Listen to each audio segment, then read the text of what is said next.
जय बंसी वाले की आप सभी को, आप सभी का दिन बहुत शुभ हो, मंगलकारी हो, इसी की प्रार्थना करती हूँ प्रभु से। और आज दीपावली भी है, आप सभी को दीपावली की बहुत बहुत शुभकामनाएं। माता लक्ष्मी आप सब पे बहुत मेहर करे, बहुत कृपा बरसाए।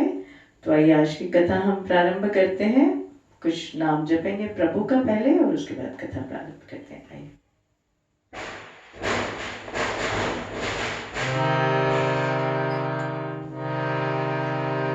कृष्णाय वासुदेवाय हरे परमात्मने प्रणताक्लेशनाशाय गोविन्दाय नमो नमः। वसुदेवसुतं देवं कंपासचाणूरमर्दनं देवकी परमानन्दं कृष्णं वन्दे जगद्गुरुं।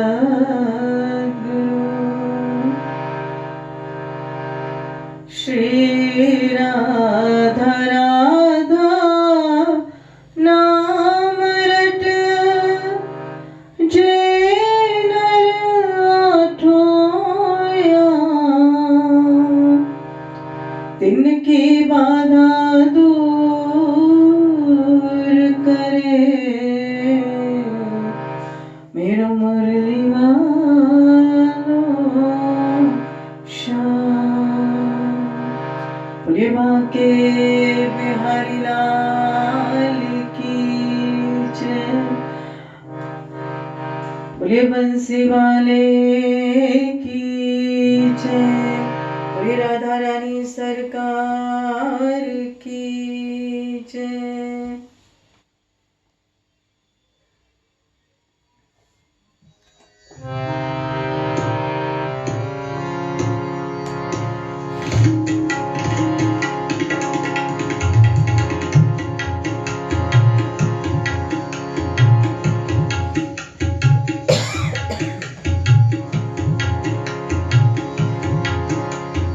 ओम नमो भगवते वासुदेवाय, वासुदेवाय हरे वासुदेवाय। ओम नमो भगवते वासुदेवाय, वासुदेवाय हरे वासुदेवाय।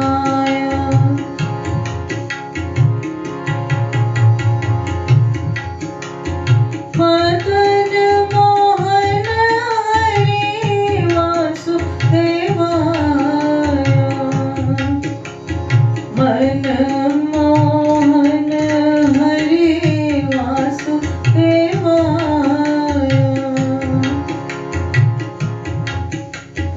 मदन मोहन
वासुदेवाय वासुदेवाय हरे वासुदेवाय वासुदेवाय हरे वासुदेवाय।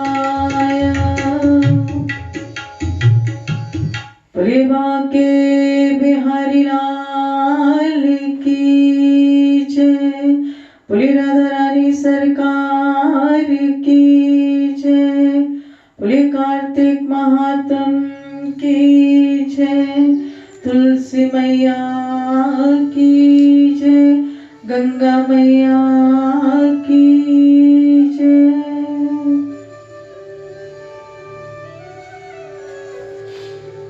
तो कल जो कथा आपको सुनाई थी वो ये था कि किस प्रकार भगवान शिव और जालंधर का युद्ध चल रहा होता है, और अंत में जब जालंधर को यह ज्ञात होता है कि प्रभु तो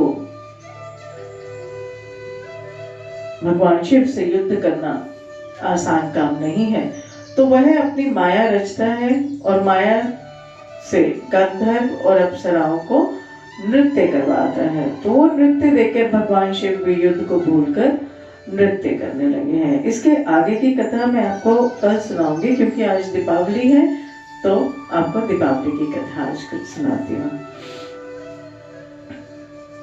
तो देखिए,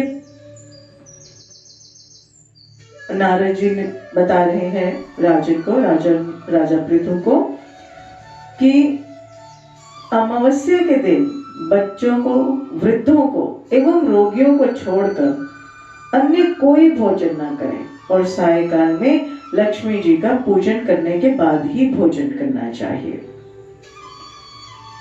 क्योंकि इस दिन लक्ष्मी जी की स्तुति कर उन्हें जगाएं। हे राजन, जिस प्रकार पतिव्रता नारी अपने पति के जागने से पूर्व ही जाग जाती है, उसी प्रकार लक्ष्मी जी भी भगवान से 12 दिन पहले जाग जाती हैं। घर को तोरण, बंधनवार आदि से सजाकर दीप जलाने चाहिए।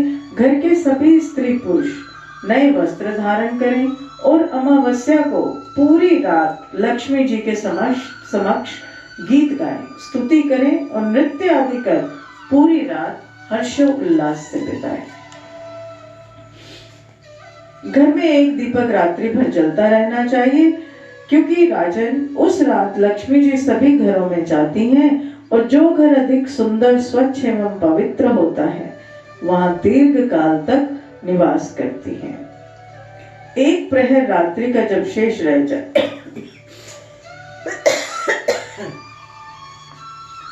एक प्रहर रात्रि का जब शेष रह जाए तो दरिद्र रूप घर के कूड़े करकट को, सूप अथवा पुराने पंखे को घर के बाहर फेंक देना चाहिए।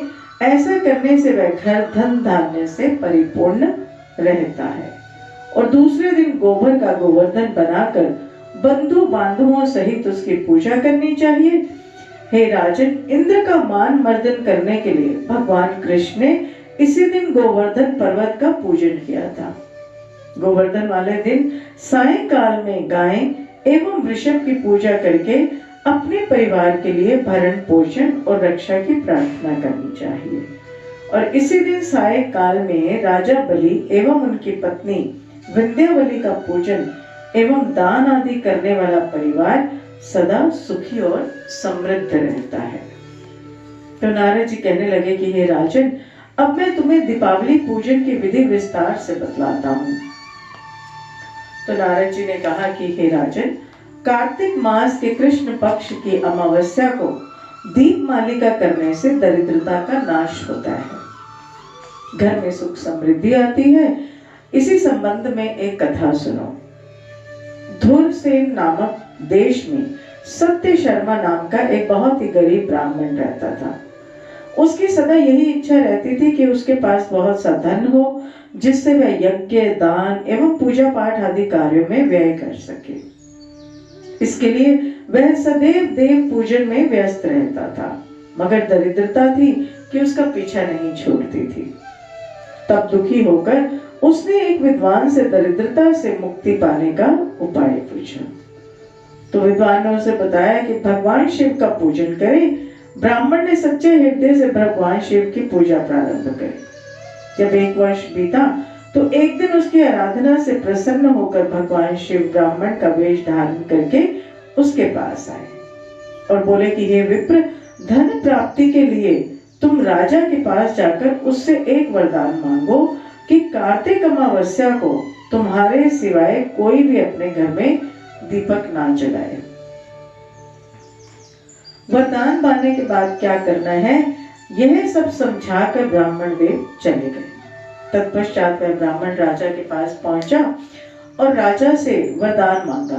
तब राजा वचनबद्ध हो गया तो ब्राह्मण ने उससे कहा कि कार्तिक की अमावस्या को मेरे सिवाय कोई भी अपने घर में दीपक ना जलाए। वचनबद्ध हुए राजा को उसकी बात माननी पड़ी और उसने नगर भर में ढिंडोरा पिटवा दिया कि कार्तिक मास की रात में कोई भी अपने घर दीपक ना जलाए। फलस्वरूप राजा की आज्ञा अनुसार जब अमावस्या आई तो किसी ने भी अपने घर में दीपक नहीं जलाया। रात में जब लक्ष्मी जी नगर में आई तो पूरा नगर अंधेरे में डूबा था। केवल उसी ब्राह्मण का घर खूब सजा धजा और दीपमाला से जगमग कर रहा था। यह देखकर प्रसन्नता पूर्वक उसके घर में जाने लगी, किंतु ब्राह्मण ने उनका मार्ग रोक लिया और बोला कि हे पुत्रे, तुम्हारा पति अति कठोर है और तुम अत्यंत चंचल हो, इसलिए मेरे घर में प्रवेश मत करो। तब लक्ष्मी जी बोली कि हे विप्र, भगवान के शयन के समय मैं यहाँ आई हूँ, अतः निश्चय ही तुम्हारे घर में वास करूंगी। यह सुनकर ब्राह्मण ने कहा कि यदि तुम इस बात की शपथ लो कि 3 पीढ़ियों तक तुम मेरे घर से नहीं जाओगी और यहीं वास करोगी, तभी तुम मेरे घर के अंदर आ सकती हो। तो यह सुनकर ब्राह्मण ने कहा कि हे भद्रे, मैं आपके पूजन की विधि नहीं जानता, इसलिए कृपा करके आप अपने पूजन की विधि भी बताएं। लक्ष्मी जी ने अपने पूजन की विधि बताते हुए उस ब्राह्मण से कहा कि हे ब्राह्मण, प्रति वर्ष कार्तिक मास की अमावस्या की प्रातः काल स्नान आदि से निर्वृत्त होकर देवताओं तथा पितरों का पूजन करें। इस दिन बालक, वृद्ध, रोगी को छोड़कर घर में कोई भोजन ना करे। दिन में दोपहर के समय श्राद्ध कर्म कर ब्राह्मण भोजन कराएं। प्रदोष काल में दीपमाला करें। घर में तुलसी वृक्ष के निकट, ब्राह्मण के घर, देव मंदिर में, चौराहे में, शमशान तथा गौशाला में भी दीपक जलाना चाहिए। सायंकाल स्वस्ति वाचन व कुबेर जी का पूजन करके संकल्प करें। तत्पश्चात लक्ष्मी पूजन करके इस प्रकार कहें कि कमलासन पर स्थित कमल पुष्पों की माला धारण करने वाली, कमल नयनी, गंभीर नाभि वाली एवं स्तन के भार से नम्र सुंदर वस्त्रों वाली, देवताओं के हाथियों द्वारा मणि युक्त घड़ों से स्नान करने वाली, हाथ में कमल धारण किए ऐसी लक्ष्मी मेरे घर में निवास करो। और फिर आसन, पाद्य, आचमन, स्नान, वस्त्र, दीप, धूप, नैवेद्य, जल, तांबुल और सुपारी, यह सब लक्ष्मी जी को अर्पण कर नमस्कार करें। दीपक प्रज्वलित करें और रात्रि भर कीर्तन करें। इस प्रकार कुबेर एवं लक्ष्मी का पूजन कर ब्राह्मणों को भोजन करवाएं। तो इस प्रकार महालक्ष्मी के आदेशानुसार ब्राह्मण ने लक्ष्मी जी का विधिवत पूजन किया, जिससे उसका घर धन धान्य से भर गया। तत्पश्चात उसने अनेक यज्ञ और धार्मिक कार्य किए। जीवन के अंतिम काल में सत्य शर्मा विरक्त होकर मथुरा चला गया, जहां शेष जीवन उसने ईश्वर भजन करते हुए गुजार कर अंत में विष्णु धाम को चला गया। बोलिए कार्तिक महात्म की जय।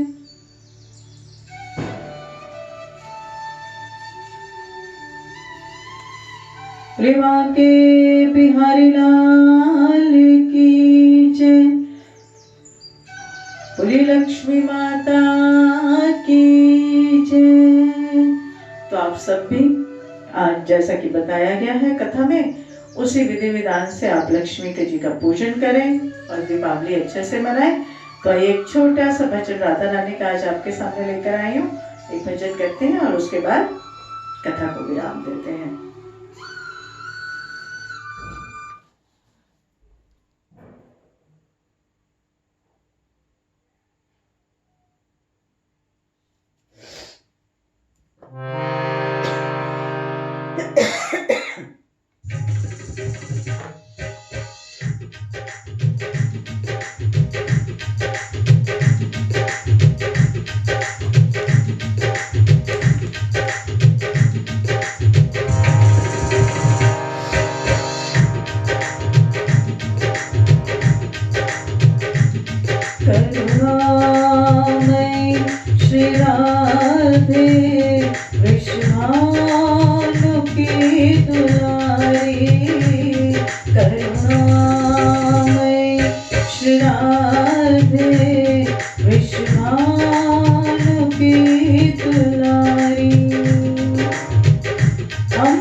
सुध लीजिए हमारी करुणामयी श्री राधे विश्वभानु की दुलारी करुणामयी श्री राधे विश्वभानु की दुलारी।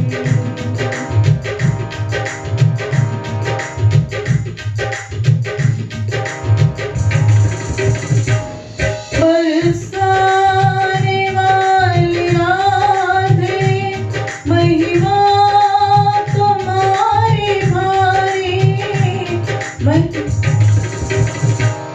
बरसाने वाली राधे महिमा तुम्हारी भारी ब्रह्मा महेश नारद तेरे दर के भिखारी जिन्हें पूजता सभी जग जिन्हें पूजता सभी जग वो है तेरे पुजारी करुणामयी श्री राधे विश्वभानु की दुलारी करुणामयी श्री राधे विश्वभानु की दुलारी।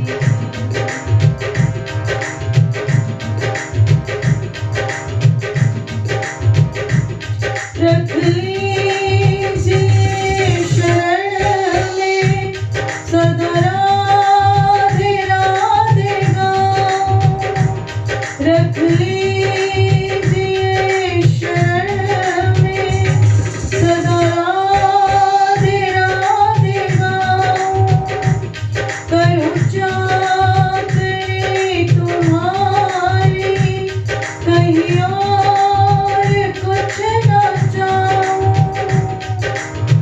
तेरे महलों की मैंने इस दिन तेरे महलों की मैंने इस दिन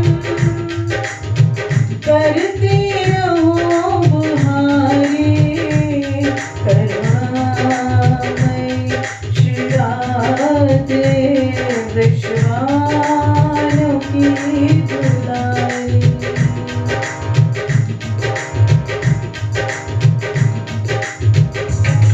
एक किशोरी लाडली जो हमें आपका सहारा एक किशोरी लाडली जो हमें आपका सहारा मन में सदा विराजो संग लेके प्राण प्यारा